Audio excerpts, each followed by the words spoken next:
咁多年你哋行入澳門呢片地，有冇諗過點解呢度啲錢好似浪潮咁湧埋嚟？但係最後真正帶得走嘅人又寥寥無幾。唔係因為呢度啲人特別大方，亦唔係因為你運氣特別差，係因為呢度每一棟樓、每一條水，甚至係你頭頂嗰片天，都係一場精心策劃咗幾十年嘅風水大局。好多人以為入道場係同發牌嗰個搏命，其實你係同成座建築物嘅靈魂喺度鬥氣。我們要去。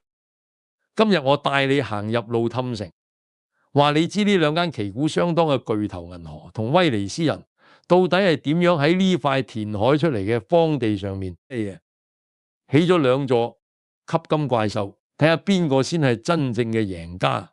路氹呢個地方以前根本就係一片大海，連落腳嘅位都冇，但喺風水師嘅眼入面，呢度係一塊未開發嘅璞玉。你睇下地圖，珠海橫琴嗰邊有兩條龍脈延伸過嚟嘅，一條入咗小潭山，一條入咗踏石塘山。呢個格局喺風水學上面叫雙龍環圍。當初決定喺呢度填海，就係想借呢兩條龍嘅氣場，造就一個新嘅金錢帝國。你要明白，偏門行業最緊要係一個陰字嘅。呢度原本係荒海，水多則財旺，但水太急就留唔住財，所以填海之後，去呢啲建築物嘅坐向同佈局就變成咧少扶手。你先睇下銀河，銀河呢座嘢遠遠望過去，好似三滲巨型金山壓喺路氹嘅西面。你以為金色係為咗豪氣，咁你就太表面啦。喺理氣風水學入面，我哋經歷緊下元七運到八運嘅交替，銀河動工嗰陣，正係八運當頭。咁啊就中嘅，佢個坐向係東南向西北，喺八運入面，呢個叫旺丁旺財局。最主要嘅係佢點樣處理旁邊嗰條內河，嗰條河喺銀河旁邊畫咗一個弧形。喺建築學嚟講係曲線美，但喺風水上面呢個叫反弓水。反弓水好似一把揼刀咁對住你割過嚟。一般人屋企門口有咁樣嘅水，肯定家宅不寧，財嚟財去。但銀河嘅風水師唔係浪得虛名，佢哋玩咗一招借力打力。佢哋喺反弓水嘅位，特登預留咗一個45000平方米嘅人工湖。你行過去嗰陣可能覺得好大好靚，其實嗰個湖係一個聚寶盆。佢將原本割過嚟嘅煞氣，透過湖水嘅緩衝變成咗環抱水。呢招叫自破反弓，將煞氣化為財氣。你睇到呢度，如果覺得呢啲老江湖嘅手段夠絕，記得喺下面留言分享下你見過最奇特嘅建築，順便點讚訂閱支持下。我仲有好多壓箱底嘅故事同你講。銀河入面仲有一個天浪桃園，你以為係俾你游水玩沙？風水講究高一寸為山，低一寸為水。銀河主體嗰三座金絲係山，中間個天浪桃園就係水。呢個格局叫山環水抱，而且佢條漂流水道係彎彎曲曲嘅。呢個喺風水上面叫九曲水。九曲入明堂，當朝宰相。我諗要去呢啲流動嘅活水不斷喺度盤旋，就好似一個磨盤咁，將入去消費嘅人身上嗰點財氣磨出嚟，留喺呢個局入面。最細緻嘅地方係佢個標誌嗰個火鳳凰嘅設計，火克金聽落去好似唔利，但喺呢度係取其容金生財之意。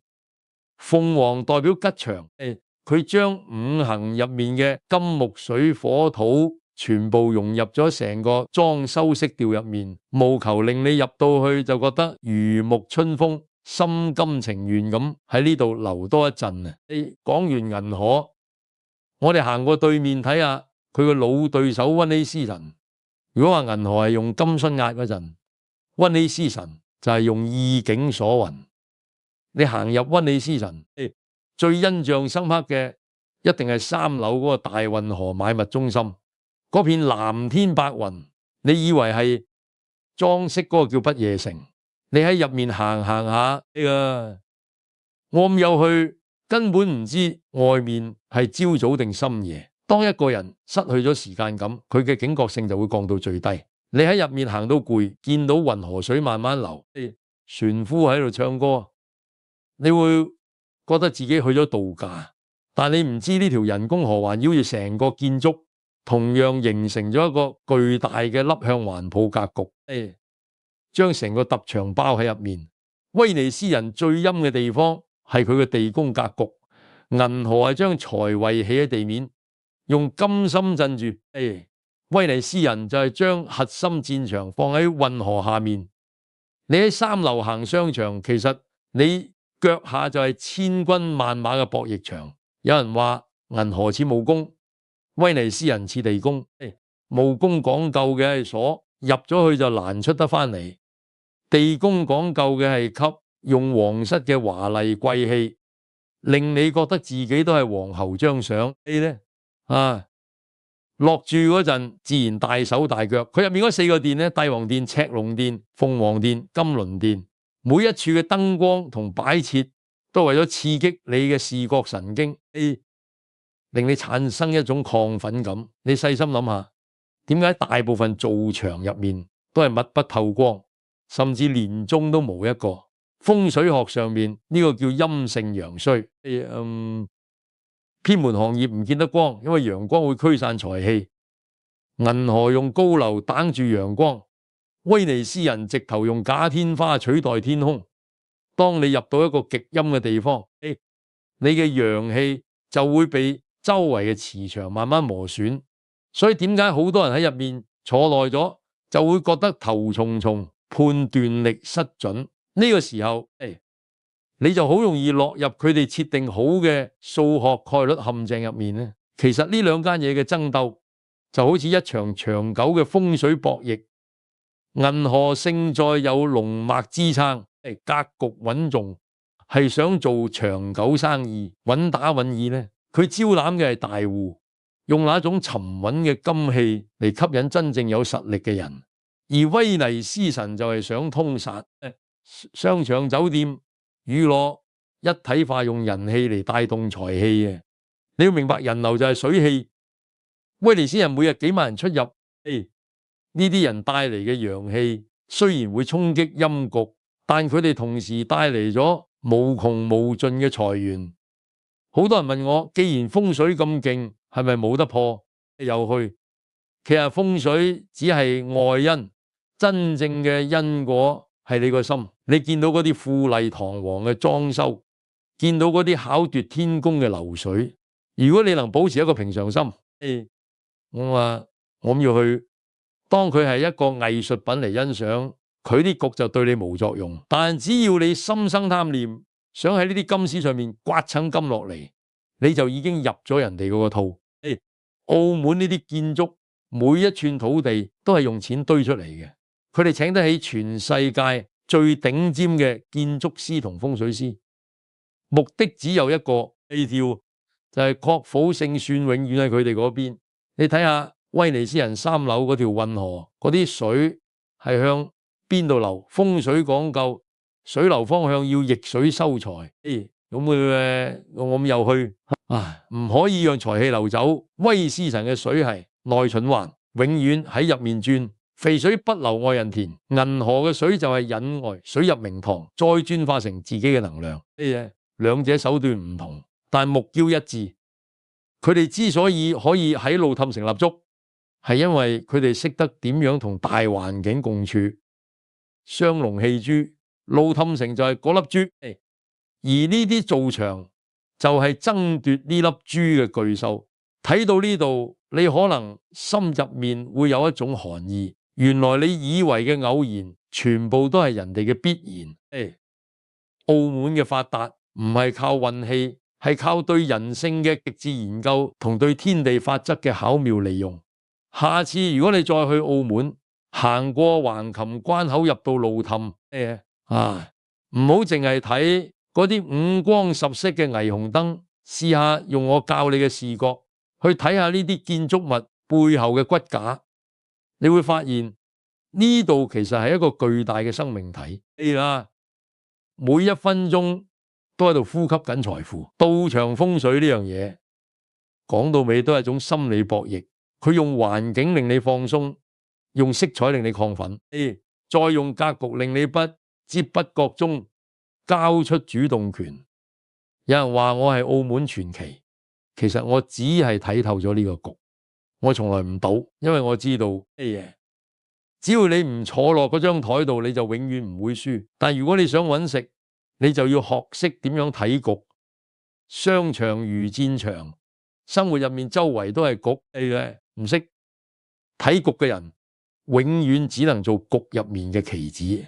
路氹城嘅發展仲未完啊，未來仲有更多新嘅建築物會起好嘅。每一間新賭場落成，都會帶嚟一場新嘅風水革命。佢哋會觀察舊有嘅格局，揾出破綻，再起一個更勁嘅局嚟節流財氣。呢種博弈永無止境。如果你想繼續聽我講嘅呢啲隱秘嘅風水故事，或者想知更多關於澳門呢片傳奇土地嘅往事，記得訂閱支持。喺評論區話我知你想睇邊一間賭場嘅拆解。最後我想送你一句話：見好就收，唔好諗住同天鬥。呢啲建築物嘅風水局，集合咗天時地利人和造就出嚟嘅。你一個人嘅氣場點樣都鬥唔過成座城。學會欣賞呢啲智慧，但唔好成為呢啲智慧嘅犧牲品。澳門嘅夜景好靚，但最靚嘅風景永遠係你可以全身而退，帶住屋企人去食一餐安樂茶飯。呢個世界冇窮人，只有唔識睇時機同唔識收手嘅人。睇局入局破局，人生不過如是。希望你下次踏上呢片地嘅時候，眼入面唔係只有籌碼，而係有一份洞察世事嘅淡定同從容。你試下諗下，點解銀河嘅大堂會有個巨型嘅運財銀鑽？嗰粒重石喺水幕入面緩緩升起，五光十色，吸引無數人駐足觀看。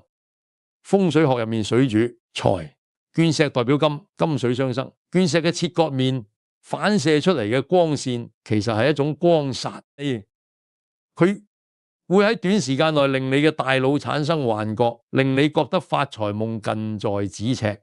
當你沉醉喺嗰種光影效果嗰陣，你嘅理智已經開始崩潰。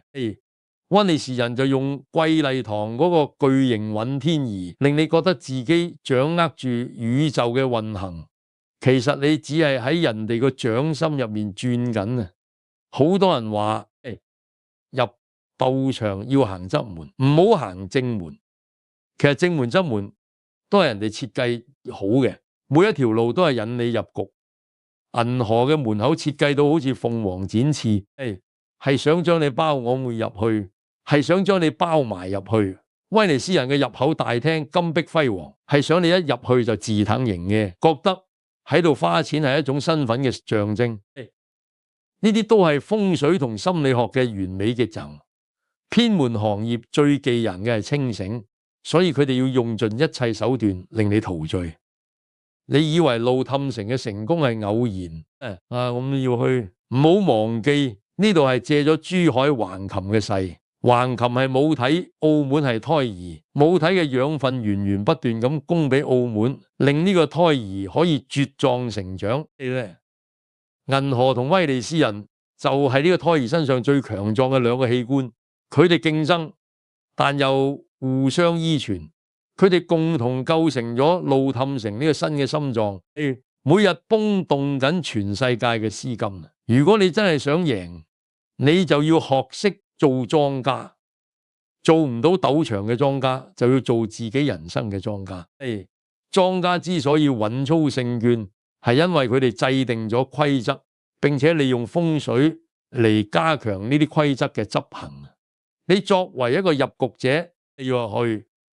如果你唔知規則背後嘅邏輯，你點樣鬥？風水唔係迷信，係一種大數據嘅環境心理學。佢話俾你知點樣嘅環境會令你有負面情緒，點樣嘅環境會令你衝動？睇完呢場銀河對威尼斯人嘅風水大戰，你應該明白，澳門唔係一個城市，係一座巨大嘅實驗室。每一棟建築都係一個實驗課題啊，測試人性喺金錢面前嘅反應。銀河嘅三座金山，威尼斯人嘅人工天空，都係呢場實驗入面最成功嘅案例咧。佢哋證明咗，只要局設得夠大、夠細、夠深，就永遠有人願意前仆後繼咁入去。最後，記得如果你中意呢種從歷史同風水角度睇世界嘅方式，一定要訂閱。我會帶你走遍亞洲，睇下嗰啲地標建築背後隱藏咗幾多唔為人知嘅秘密啊！每一個成功嘅背後都有一段精彩嘅佈局。今日我喺澳門呢度同你講故事，下次我可能會喺另一個地方繼續為你揭開呢啲金錢帝國嘅面紗啊！大家記得留言話我知你嘅睇法。你覺得銀河定威尼斯人嘅風水局更勝一籌，定係你覺得有其他更好嘅選擇？我等緊你哋嘅回覆。人生就好似一場馬拉松，唔係睇你跑得幾快，係睇你跑得幾耐。喺呢啲風水局面前，保持清醒嘅頭腦係你唯一嘅保命符。澳門呢片土地見證咗無數人嘅起伏，亦埋葬咗無數人嘅夢想。但無論如何，佢依然喺度閃耀。呢種閃耀係金錢嘅光芒，定係智慧嘅火花？咁又去就睇你自己點樣去解讀。咁多年嚟，我睇過好多人上落，最後發現真正富足嘅人係嗰啲識得喺繁華入面揾到平靜嘅人。路氹城嘅風水博弈仲會持續落去。隨住技術嘅進步，未來嘅局會設得更隱蔽、更科學，甚至會利用氣味、聲音頻率嚟影響你嘅決策。呢個係時代嘅頹勢。我哋要做嘅就係不斷學習，充實自己，令自己唔好咁容易俾呢啲外物所左右。今日嘅分享就到呢度。希望你有一點啟發。無論你喺邊度，無論你做緊咩，都要記住，命運掌握喺你自己手入面，建築物只係背景，你先係你自己人生嘅主角。下次見。